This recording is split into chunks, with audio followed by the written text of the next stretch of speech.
साथ में उसकी क्रियाएं। क्या पढ़ रहे थे? कर्ता और क्रिया। अब अपन पढ़ रहे थे यानी कि कर्ता कितने प्रकार के होते हैं? 3 प्रकार के। कितने प्रकार के होते हैं कर्ता? 3 प्रकार के। क्यों होते हैं? क्योंकि पुरुषों के आधार पर किसको बांट देते हैं अपन? कर्ताओं को। किसको बांटते हैं?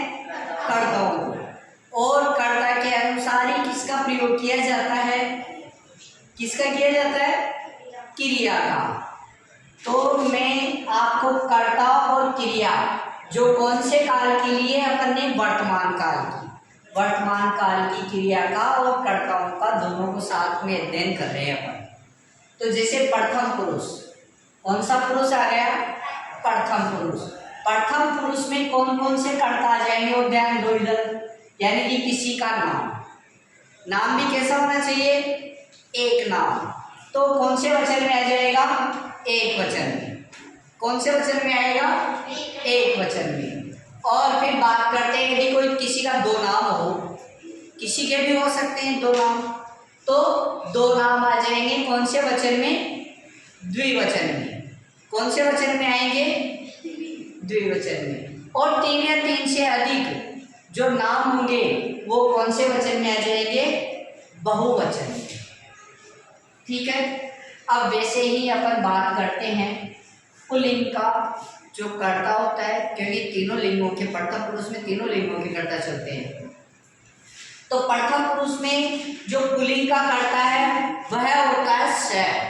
कौन सा होता है? स। कौन सा होता है? कौन सा होता है? स। कौन सा होता है? स होता है ना। तो ये स क्या है?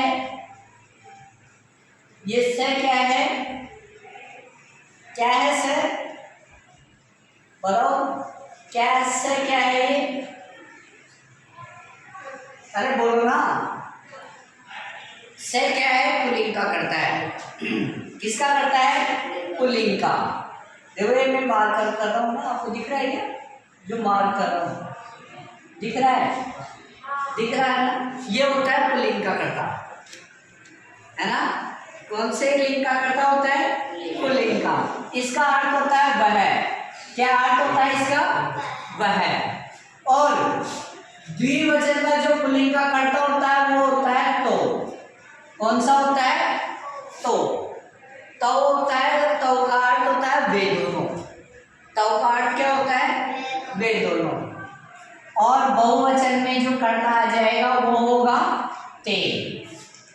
क्या हो जाएगा? ते। ते का अर्थ होगा वे सब। अब जो हिंदी में जो अर्थ होगा वो तीनों लिंगों में तो समान ही होगा। सुन रहे हो क्या मेरी बात? जो हिंदी में अर्थ होगा ना तीनों लिंगों का और तीनों वचनों में, जैसे एक वचन का तीनों लिंगों में समान अर्थ होगा, द्विवचन में तीनों लिंगों का अर्थ समान होगा हिंदी में, और बहुवचन में तीनों लिंगों का अर्थ समान होगा। ऐसे ही क्रिया भी पढ़ लेते हैं इसके साथ में। तो एक वचन के साथ में एक वचन की क्रियाएं आएगी प्रथम पुरुष वाली। तो एक वचन में प्रथम पुरुष की क्रिया होती है पढ़ती। जैसे अपन पठ धातु का अध्ययन करें तो क्या हो जाएगा? पढ़ती। पढ़ती का अर्थ होता है पढ़ता है या पढ़ती है। फिर बात करते हैं द्विवचन की, प्रथम पुरुष के द्विवचन की। तो क्या होती है उसमें क्रिया? पठता है। क्या होती है? पठता है। अब पठता है का अर्थ होता है पढ़ते हैं। क्या अर्थ होता है? पढ़ते हैं। और बहुवचन वाली जो क्रिया होती है प्रथम पुरुष की तो उसका अर्थ होता है पठन्ति। क्या अर्थ होता है? पठन्ति। पठन्ति का अर्थ होता है सब पढ़ते हैं। तो इनका प्रयोग भी करना सिखाऊंगा मैं आपको। हेलो वेदिका, अपन इसका अर्थ भी करना सीखेंगे, वाक्य में प्रयोग करना भी सीखेंगे साथ में। यानी कि कर्ता और क्रिया कैसे बनती है, उसके साथ में फिर कर्म का भी, फिर उसके साथ में करण का भी प्रयोग करेंगे, क्योंकि पूरे कारकों के आधार पर अनुवाद करना सीखेंगे। ठीक है ना।